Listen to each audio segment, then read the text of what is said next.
Talktainment Radio Worldwide Sound. Talktainmentradio.com. We give you a reason to come. The world's greatest radio. We give you a reason to stay. Radio, the way it should be heard. You got the power. The views and opinions expressed are those of the host and guest and not necessarily those of talktainmentradio.com, the management, the staff, or K&E World Network, LLC.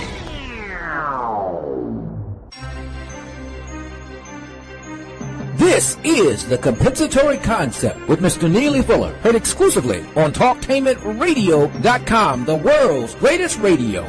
Radio, the way it should be heard. And now, Mr. Neely Fuller. If you do not understand white supremacy, which is racism, what it is and how it works, everything else that you understand will only confuse you.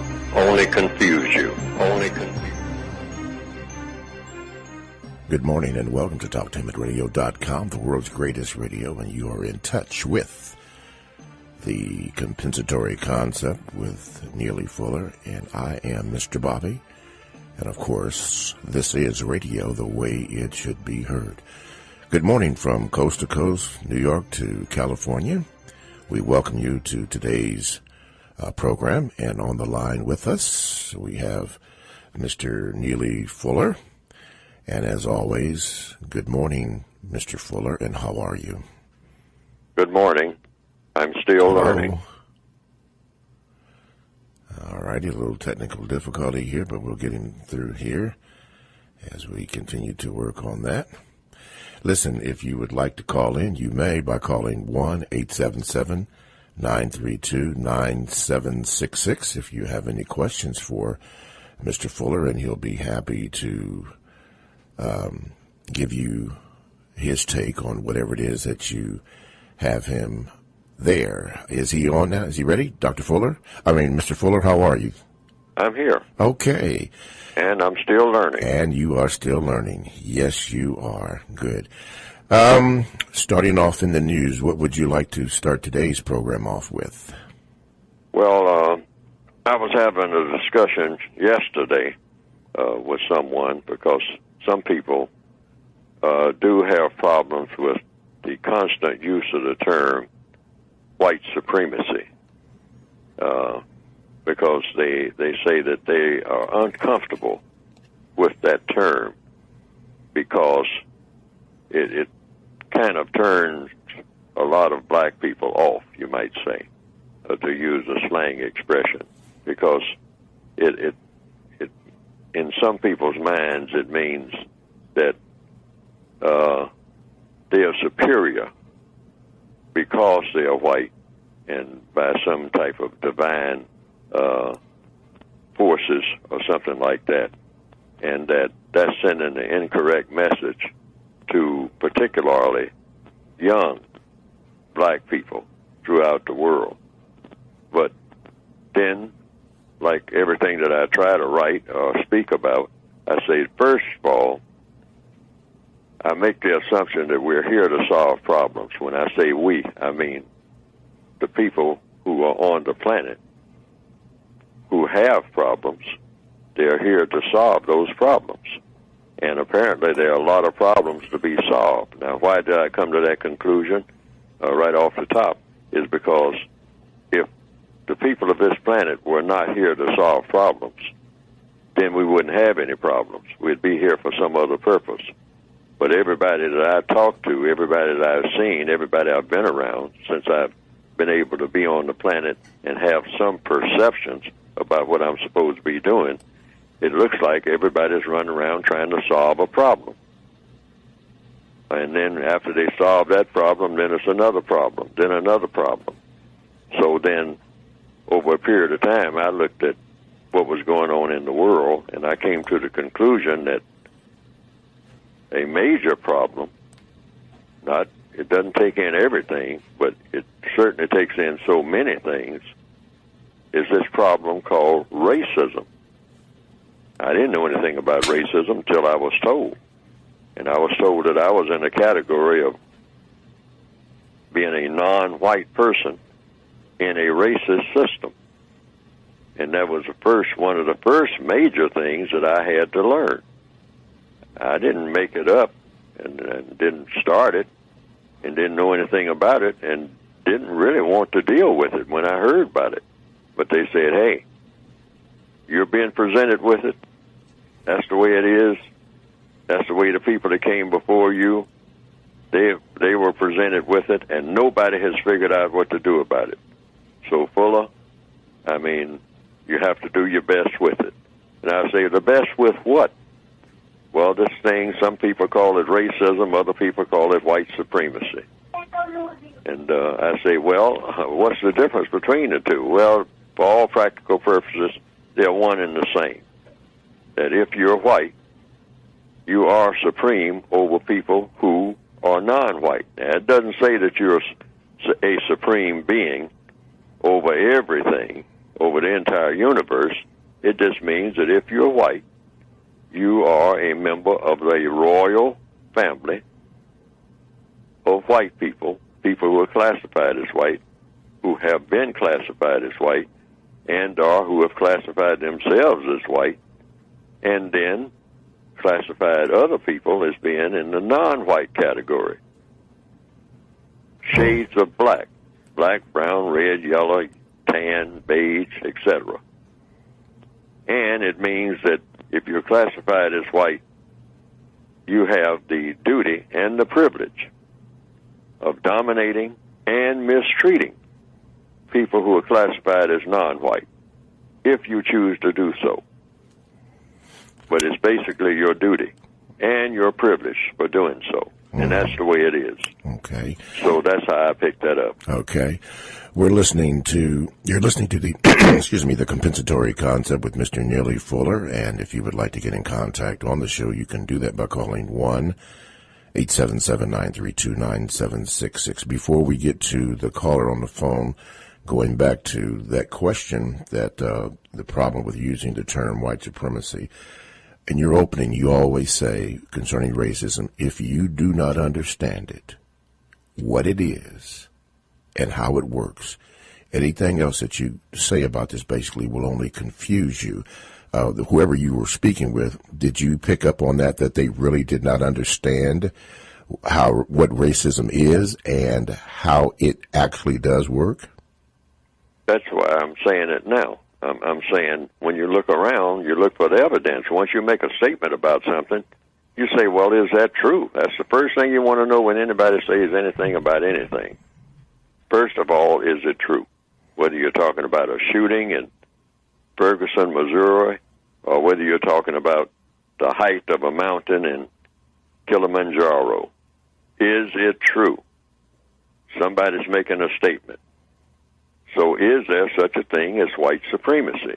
And the evidence shows, yes. Mistreatment, domination, and mistreatment of people based on color? Yes. So all of the evidence shows this. Okay. And old radio programs are built around it.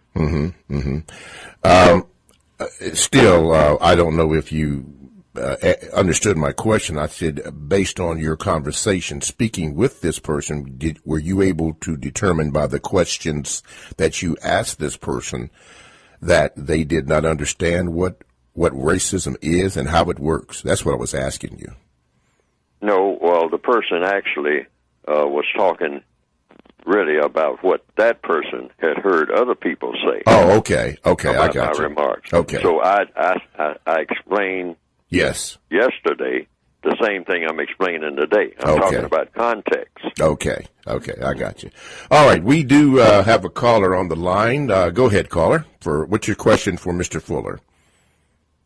Hello. I want to thank you, Dr. Neely Fuller, Jr., for your insight on racism, white supremacy. One question I personally have in mind is, when do you start educating children on racism, white supremacy? Good question. Yes, you start when they start asking questions. That's the best way to start. When people ask questions, they are looking for the answers.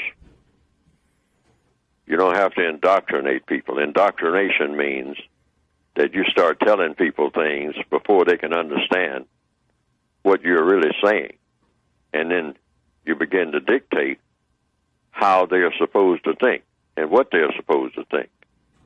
And therefore, that doesn't give them the chance to evaluate things and do some thinking of their own. But when a person asks a question, if someone comes in and says, what does, and they use the N word, say, what does that mean, Mommy? What does that mean, Daddy? I hear people say that. What does that mean?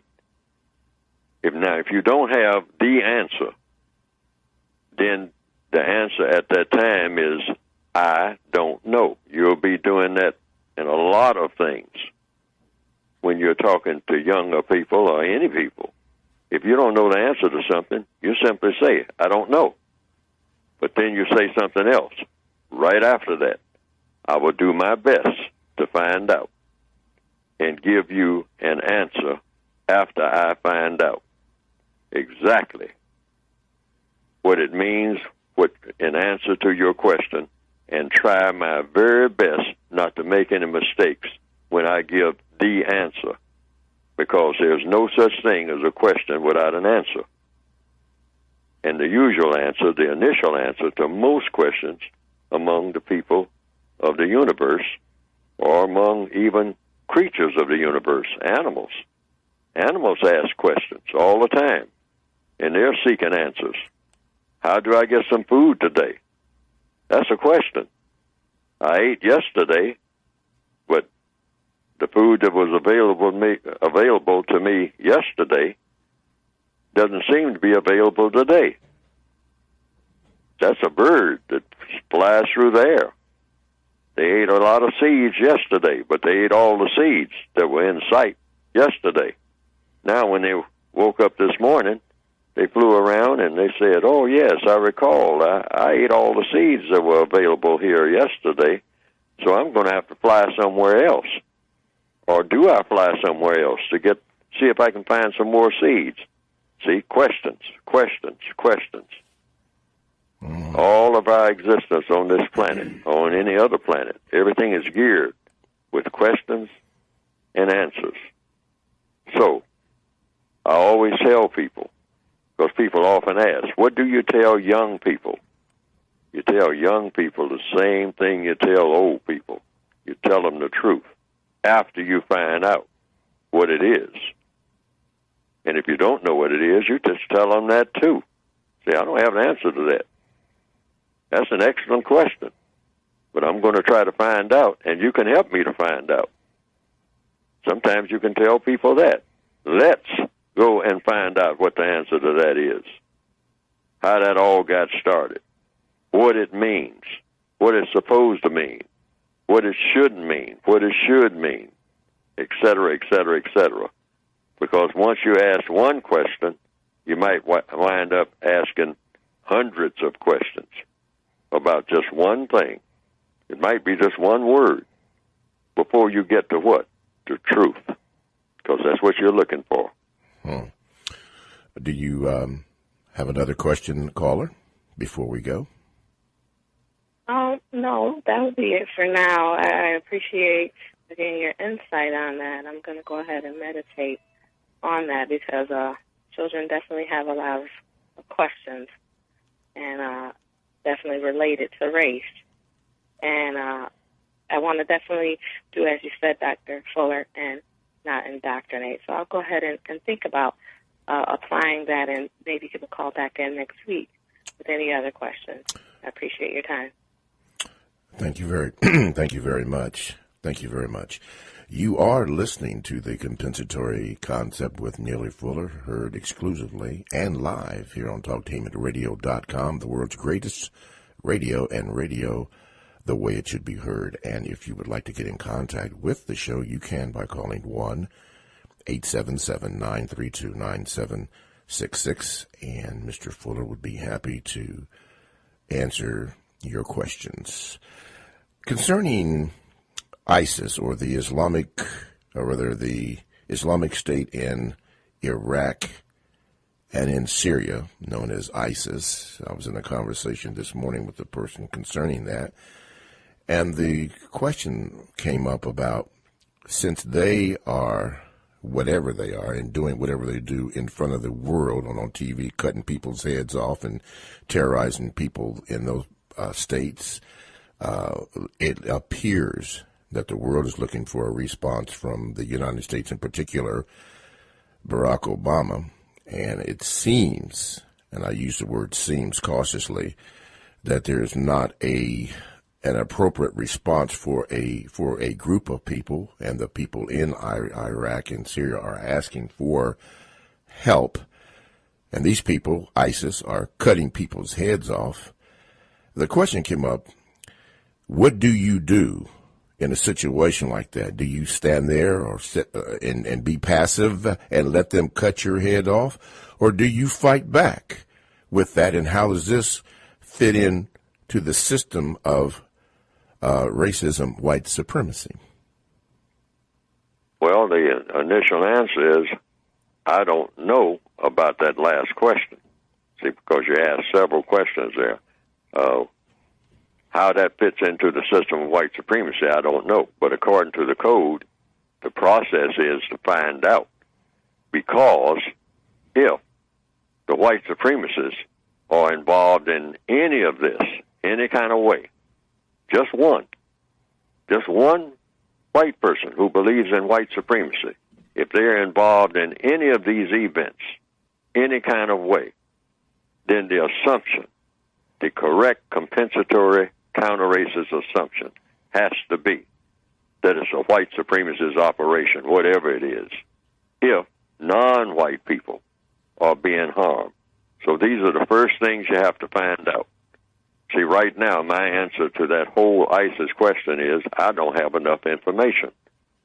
But the basic assumption is going in, not knowing anything except just a bunch of events of people are killing each other, people are starving, people are being bombed, children are being blown up in schools and whatnot, and the hospitals are full of people. The desert is filling up with people, who have nowhere to go.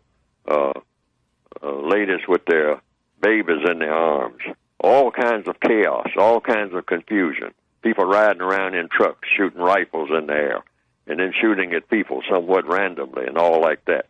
Now, the basic codified response to that, all of that activity, first question is, are any non-white people classified as non-white, being harmed? Because if it is, you automatically jump to the white supremacists. Then the white supremacists are the dominant force in that whatever is going on, even if you have no idea of what's going on, except just a whole bunch of stuff is happening that shouldn't be happening. That's the first thing you ascertain. Are these things that are happening, should they be happening? And when you look at what's going on, it looks like a lot of things are going on that should not be happening. A lot of people are suffering. When you have babies dying and being blown up and their little legs being, blown up and sailing through the air and whatnot, and their arms and heads rolling down a dusty road and all like that, that shouldn't be happening. So you say, who's behind it all? Well, if a white supremacist has anything to do with it, then you say it's a white supremacist operation designed to cause confusion, which is what they thrive off of. See, it's lots of things that people do, but if the white supremacists have anything to do with it, you better believe they're the most powerful force in that, whatever is happening. That's an automatic assumption under counter-racist logic. Yes, sir. You always go to that. You go to that immediately, and you blame them. If any non-white people are being harmed, you blame them for all of the confusion. Not some of it, all of it. Why? Because they're the most powerful people in it. Okay. Before we go to our next caller, could they being the racist, be behind the situation that you just described, in that they are putting in situations that cause the people that are not white to fight each other. In other words, as you had said in the code, those that perpetrate the evil are hiding in plain sight. Could that be a possibility? Always.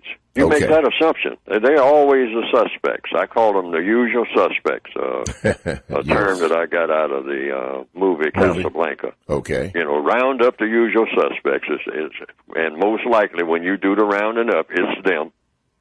But see, you got to go behind several curtains to get to them, just Yes, like sir. in the movie Wizard of Oz. Yes, sir. Yes, sir. Yes. Yes, sir. And I mean, you know, yes, they always. I mean, the codified response officially is many people are being harmed Yes, who sir. should not be harmed. Okay. That's number one.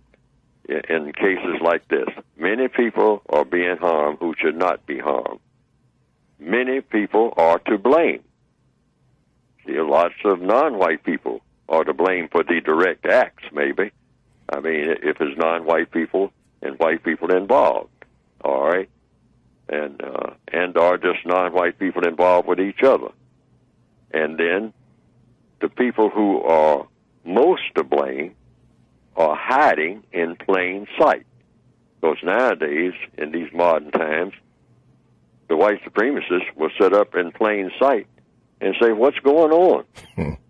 I wonder what's happening. I got to get some information. I'd like to know, all of this chaos. I mean, people's heads being chopped off and all like that. I got to do some research, and I got to go and get on an airplane and go and try to get some first-hand information because I'm confused. Now, that's the way the white supremacists act about a lot of things. Yes, sir. When they are the ones who instigated the whole thing in the beginning. Mm-hmm. Mm-hmm. People have to keep that in mind. If there's any non-white people involved who are being harmed, it's always them. It's never anybody else. And so then that fourth thing, you say the people who are most to blame are all white supremacists. They're the people who are most to blame, even if a baby is doing something that the baby shouldn't do. In a world dominated by the white supremacists, that's who you look at. You say, why is the baby doing this? Well, the baby doesn't know any better. And why is it the baby doesn't know any better? You're in charge. You're the greatest teacher. You took over everybody.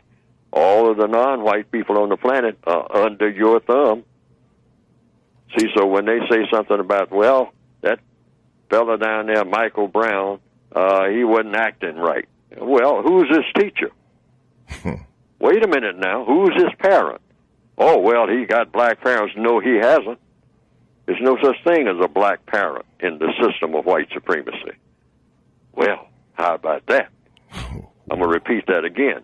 There's no such thing as a black parent in the system of white supremacy. In the system of white supremacy, all of the so-called parents of black people are white, and they are white supremacists. Why? Because they took over. They're the illegitimate parents, but they're the parents nevertheless. So anything that the children are doing, all of that shooting going on in the south side of Chicago, they say, why are those people acting like that? They're acting like that because you're in charge of them. You led them to do this. You're the parents. Nobody else is in charge of them.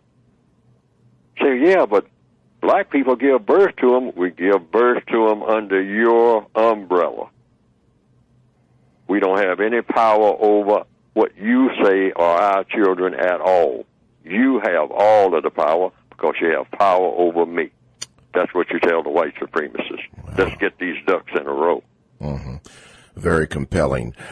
We do have another caller here. Go ahead, caller. You're on the air. Yes, I'd like to, Doctor, I'd like you to expound on this statement here.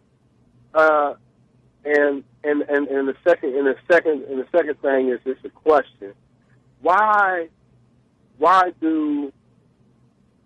are white supremacists so apt on controlling, designating, and pointing out black people? why are they so interested in hindering black people? But this is my statement. Now, notice that the propaganda, the media, has taken us away from, the white supremacists have said, well, you've mourned enough. You've protested enough. We're done hearing about that situation in Ferguson. And to light it off and to move it off into something else, we are going to bring up, what's his name, Josh Shaw. We're going to bring up Josh Shaw and say that he's a liar, and he's suspended from the team for being a liar. And then we have another black man that plays for San Francisco 49ers, and he's in another domestic violence situation. So, this is brought to the forefront to light us along, light us along in the propaganda to move us away from Ferguson, at the same time blacklisting or really snowballing people into believing that black men are villains. Okay, that's a lot there. Mr. Fuller, you care to respond with as much as you could take in, and then we'll get the second part of his question. Go ahead. Yeah, if I understand the gist of the question is how, why do they do this? They do this, if you're talking about the white supremacists, to cause confusion. There are two weapons that the white supremacists use: direct violence and deceit. And they use deceit more than they use direct violence. Now, when they can't deceive their victims, then they'll use direct violence. Indirect violence is deception. And what is the essence, the core of deception? What's the purpose of deception? To confuse people, because they know scientifically that the more you can confuse people, the easier it is to control them. If it's 10 people in a room and you have one person who is not confused, that person is the most powerful person in that room. That out of the 10 people, it might be the 6th person or the 8th person, but whatever person is the least confused, and the rest of the people are more confused, the person who is least confused is the most powerful person in that room. The white supremacists understand that. So the first order of business when they come among people is to cause confusion. Have the people just run around doing all kinds of things, like chickens with no heads. And that way they got complete control, almost like a puppeteer. And this seems to be working. And this isn't just a new happening. This has been, perforated. This has been all throughout history. Ever since we become consumers. Do you follow that line, that statement there? As long as we've been consumers. Mental, physical, buying things, or mentally consuming things and movies and whatnot. So this has always been. But the question I think that I need is, or answered is, I know that there's the control, but why do they need to control a people that have already been submissive?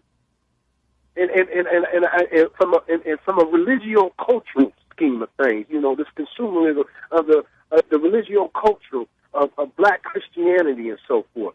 You have the people that are totally submissive. And Mr. Fuller, what I'm saying is they're going to, from this Ferguson thing and the Eric Garner thing, which were clear-cut murder, we about ready to go into the fall and go into Thanksgiving and Christmas, and we're going to forget about it. So what I'm saying is that the African American is already submissive. They are already under control. Why do they keep beating the flesh? The reasons are, that's what white supremacy is about. Somebody thought it up years ago, many centuries ago. Some people say a couple of thousand years at least, when whomever the first person was, and I don't know who that was, but they thought up the most powerful idea, political and religious idea, for dominating and mistreating people that anybody in the world has ever seen. And they pulled it off in record time. It moved fast once that idea took root. Dominating and mistreating people based on color. Nobody had thought of that before, apparently. And if they did, they dismissed the thought and passed it by and didn't put it into implementation. The people who classified, not all white people, but whatever white people did it, started it. I mean, said, hey, let's do all the world's business on the basis of color. And we'll dominate them and mistreat them on the basis of who is white and who is non-white. That's the way we'll do it. And everybody in the white category will be considered royal, will be considered like kings and queens and dukes and earls. They'll have their little differences among themselves, but overall, the people who are in the non-white category will be considered garbage. Hang on there, Mr. Fuller. talktainmentradio.com. Check us out on WCRS-FM 98.3 Wednesday and Sunday evening. Blogs and podcasts are available. Download talktainmentradio.com app to your cell or tablet. We go where you go, radio the way it should be heard. Stay right there. We're going to continue this discussion on the compensatory concept with Neely Fuller on talktainmentradio.com. TalkTainmentRadio.com is the premier internet radio platform offering 40-plus talk radio-style programs professionally produced, optimized for online distribution, featuring Columbus, Ohio on-air personalities. TalkTainmentRadio.com offers listeners diverse programming options covering topics such as arts and culture, love, life and relationships, technology, religion, paranormal activities, local and national politics, women's issues, alongside health and wellness. Listeners can access their favorite TalkTainmentRadio.com programs free of cost through the website. Download the TTR app to your cell phone and you can take us wherever you go. We have programs on demand to fit your schedule through our podcast. The address is talktainmentradio.com. Saturday, September 13th, the New Faith Baptist Church of Christ will sponsor a community festival. The festival will be held at 955 Oak Street from 11 a.m. until 5 p.m. There will be fire safety, memory testing, face painting, hand massages, blood pressure checks, diabetes tests, HIV testing. Yolanda, you can go on with that all day long. There will be lots of great activities. Free prizes and much more. This event is free and open to the public. For more information, call 258-9959. That's 258-9959. Do you need wheelchair or car transportation for medical appointments or other personal needs? Our mission at Phoenix Accessible Transportation is to provide reliable, on-time, quality, and affordable transportation while eliminating barriers that the disabled and senior population currently face. We are licensed, insured, and Medicaid approved. Hi, I'm Ron, the owner of Phoenix Accessible Transportation. Call me at 614-746-9362, 614-746-9362 to schedule an appointment or visit our website at wheelchairsshuttleband.com. Have you ever wished you could spend more time with your kids or maybe quality time with your spouse when you can actually have an uninterrupted conversation? Do you owe your dad a little catch-up time? Well, it's time to reconnect, and no activity can bond a family together quite like boating and fishing. I mean, think of all the great experiences you had as a kid when you went boating or fishing. Well, guess what? It's still great. Boating and fishing are the perfect opportunities for your family to get away, to talk, to laugh, to create new memories. So take someone you love out on the water and see where the water takes you. If you haven't been on the water in a while and you're not sure where to start, or if you just like to have some helpful tips for your next trip, please visit takemefishing.org. This has been a public service of talktainmentradio.com. Radio, the way it should be heard. In the small town of Elmira, New York, a boy was born into an all-American family. The odds of him opening his own clothing store at the age of 18? 1 in 138,000. Excited to be a part of pop culture, he packed for the big city. The odds of him achieving his dream in the fashion industry? 1 in 23 million. The odds of having a child diagnosed with autism? 1 in 68. I am Tommy Hilfiger, and my family is affected by autism. I encourage you to learn more at autismspeaks.org/signs.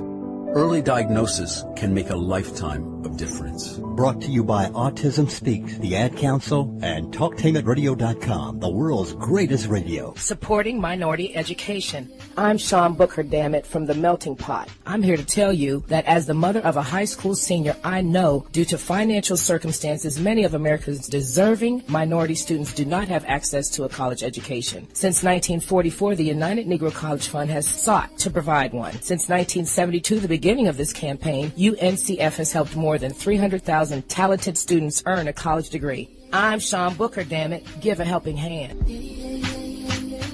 The United Independent Compensatory Code System concept by Neely Fuller is considered as one of the substantial and basic books for understanding and effectively countering racism. Neely Fuller will turn upside down everything you've heard and everything you think you know about racism and how it works. Call area code 202-484-5461. 202-484-5461. I think I'm entitled. You want answers. I want the truth. You can't handle the truth. You got the power.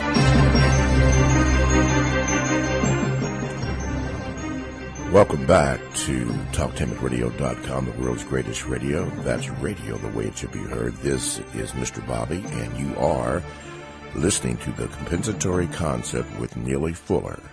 If you would like to call in, right now our phone lines are jammed, but if you'd like to call in, you can do that by calling 1-877-932-9766. Before we get back to the caller, Mr. Fuller, tell us a little bit about that, the book, where we can get a copy of it, and the information that a person will need, where they can obtain it. Well, the book is addressed to people who perceive themselves as being victims of white supremacy. That's the individual person. I wrote the book for the individual person who perceives him or herself as a victim of and or subject to the system of racism, that they're affected by racism in an adverse way. Now, if people who do not consider themselves as being victims of, or that racism doesn't bother them, and that it's all something that somebody made up, and that's all in somebody's imagination, they don't have any problem with that thing called racism, because if it ever did exist, it doesn't exist now. The book is not addressed to those persons.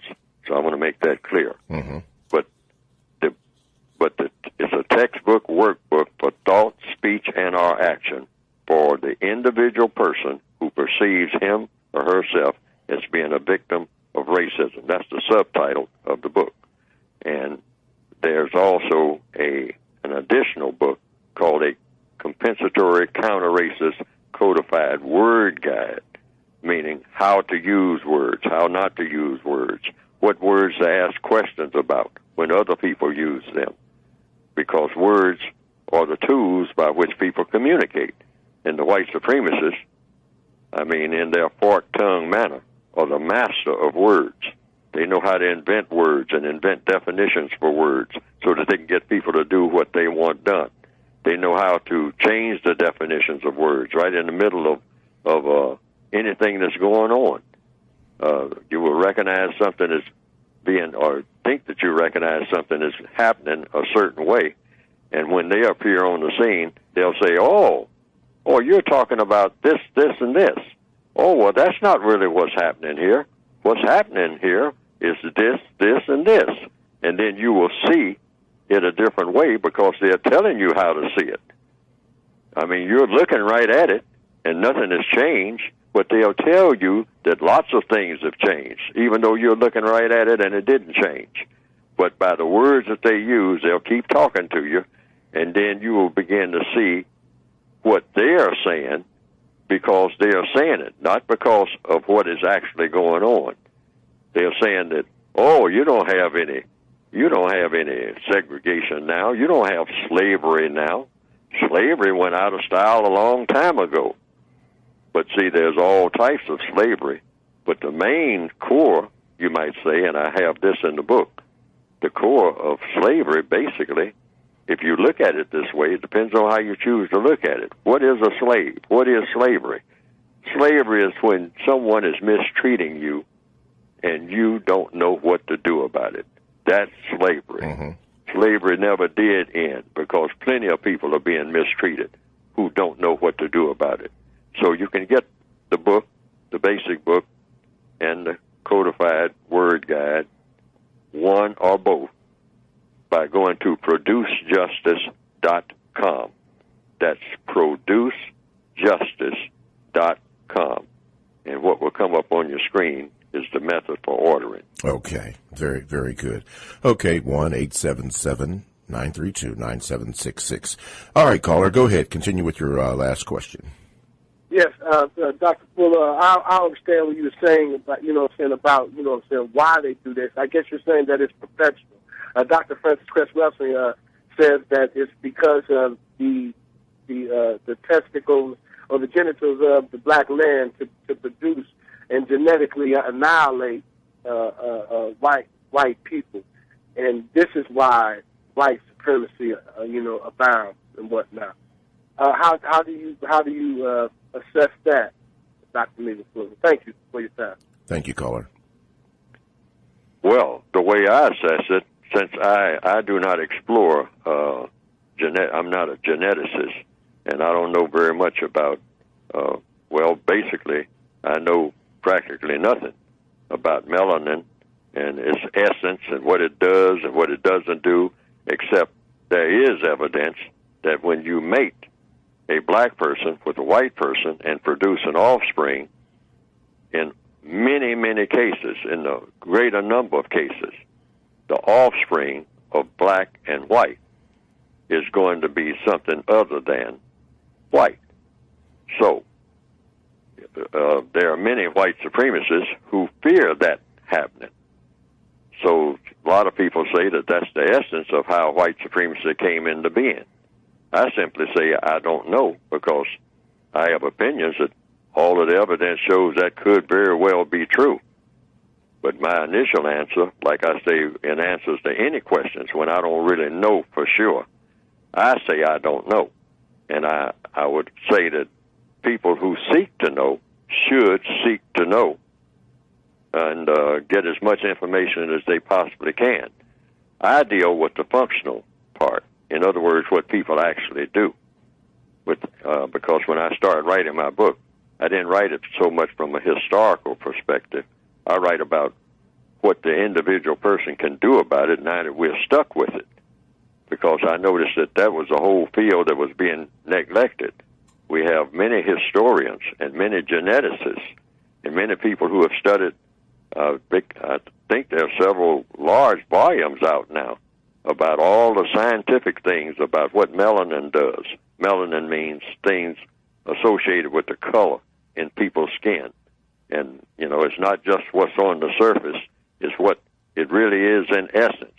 There are a lot of people who say that they have done research on this and done all the scientific studies on this.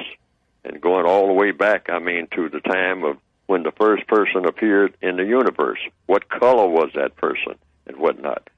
I have not done any research in that. I just said, well, you got some people who classify themselves as white, who are mistreating people classified as non-white, and then I try to look at what they do each and every day in all of the areas of activity, and I try to come up with a system to counteract what they're doing in all of those areas of activity: economics, education, entertainment, labor, law, politics, religion, sex, and war. And I came to the conclusion on a day-to-day basis, why do they do it? I don't go any far with that than to say, well, for one thing, I look at what they get out of it. They get fun, they get glory, and they get material benefits. I call it the big three on a day-to-day basis. What do they get out of this thing called white supremacy, out of racism? Oh, well, it's a lot of things they get out of it. They get fun because they seem to have fun doing it. They seem to just really wallow in it. They enjoy it, mistreating people based on color. and they get glory. They feel great about themselves when they're able to pull it off. I mean, kill off a whole bunch of people. Sneak up on them, I mean, with airplanes and whatnot. Blow them to pieces and whatnot. And then hang medals on each other's chests, trade medals and whatnot. And slap each other on the back and high five and say, boy, wasn't that fun? And, you know, and let's have a parade now. We've killed a whole bunch of dark-skinned people. This calls for a parade. Break out the rum. Break out the drinks. Break out the cigars. I mean, let's have all kinds of fun. Let's dance. See what I mean? And then as soon as they finish that, they say, now let's look around and see now. We got some more non-white people over here that we haven't bothered lately. So that'll be our next thing on the agenda. And this is a matter of not what Neely Fuller is saying. This is a matter of you just read the books and read the history books and all this. And they brag about doing all of this. Only the good engine is a dead engine. Saddle up, boys, and let's go get them. And that's the white supremacist philosophy. That's the part that I deal with, the functional part. And I think about what can the individual do about this kind of nonsense, which is what it is.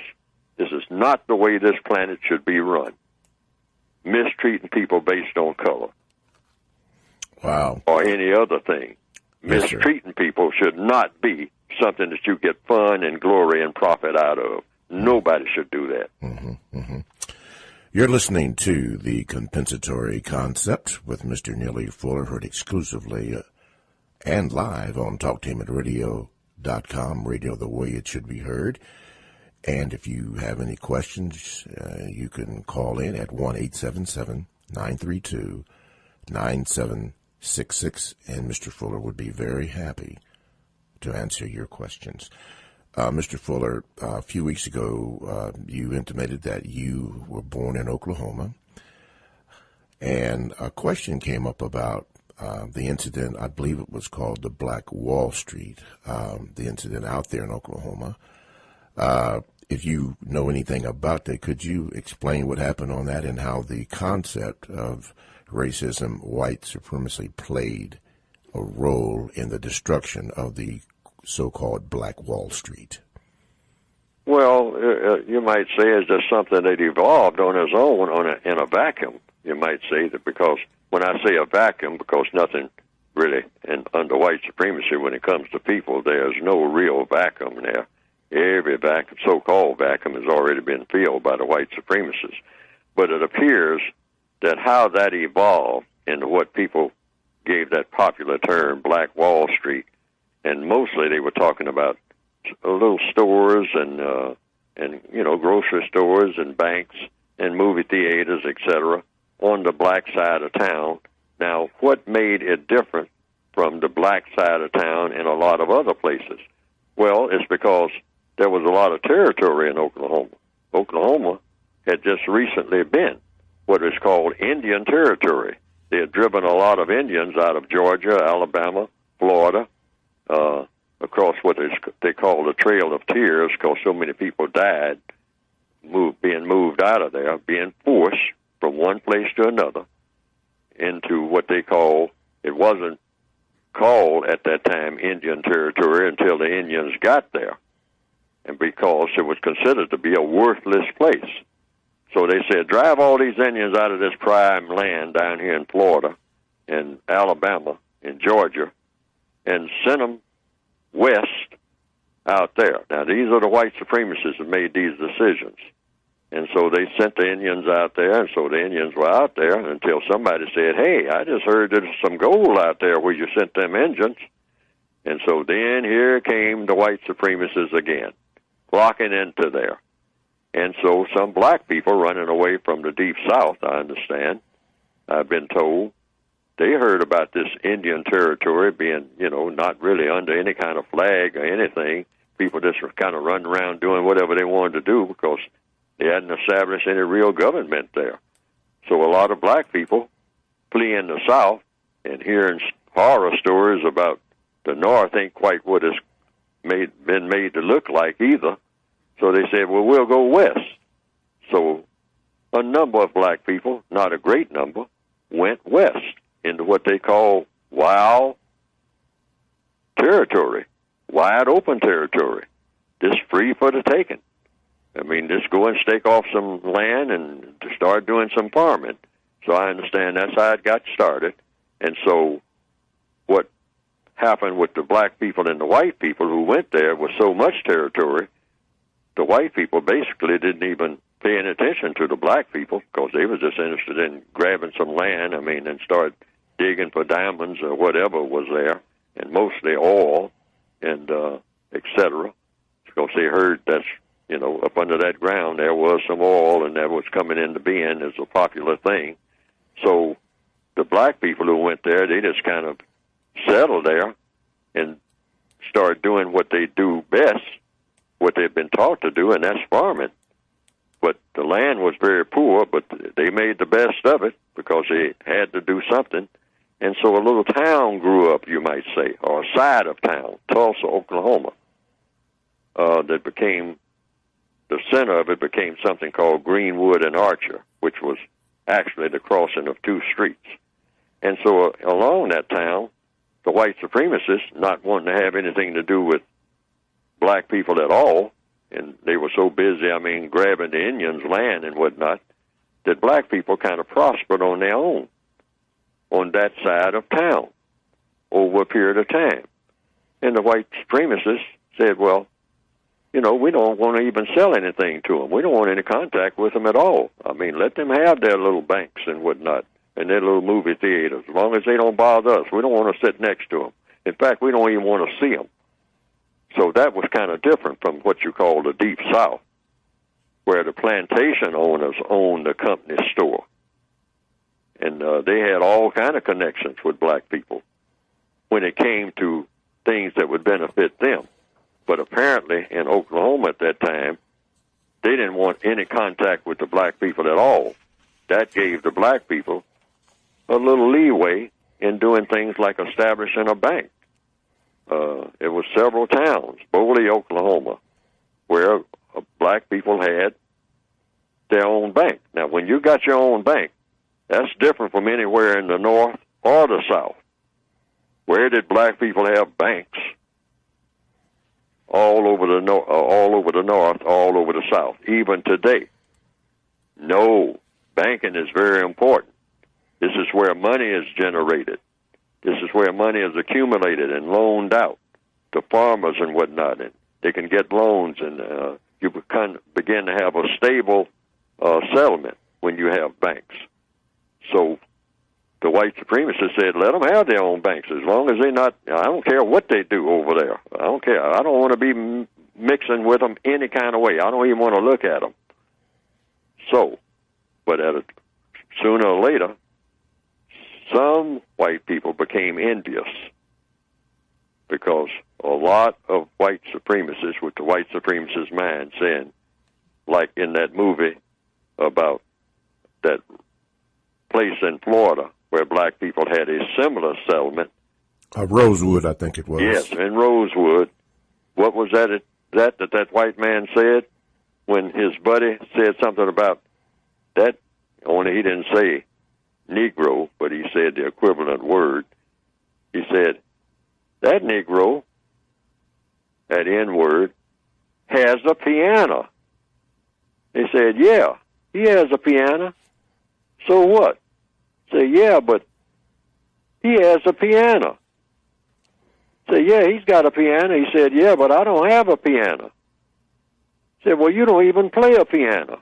Say, yeah, but that Negro has a piano. Meaning, a black person is not supposed to have anything of value when a white person doesn't have it. Now, that's what some white people started noticing in Tulsa. And so they said, you know what?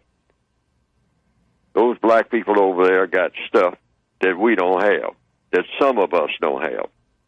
No black person should have something that a white person doesn't have. And the only thing that one of those Negroes, one of those colored people should have is something that a white man has used up or worn out. and that includes anything from clothes to women. Now, that was an expression that I heard when I was real young. Mm-hmm. The only thing that a Negro or a colored person should have is something that a white person has used up or worn out. And that includes everything from clothes to shoes to women. Wow. Okay? So, therefore, the least little thing that happened, and the way the story goes, a young black messenger boy bumped up against a white woman on an elevator, and the white woman said that he did something to her or something like that, and the word got around, and that was the excuse. Let's go out there and burn that Wall Street down, burn that Negro section down.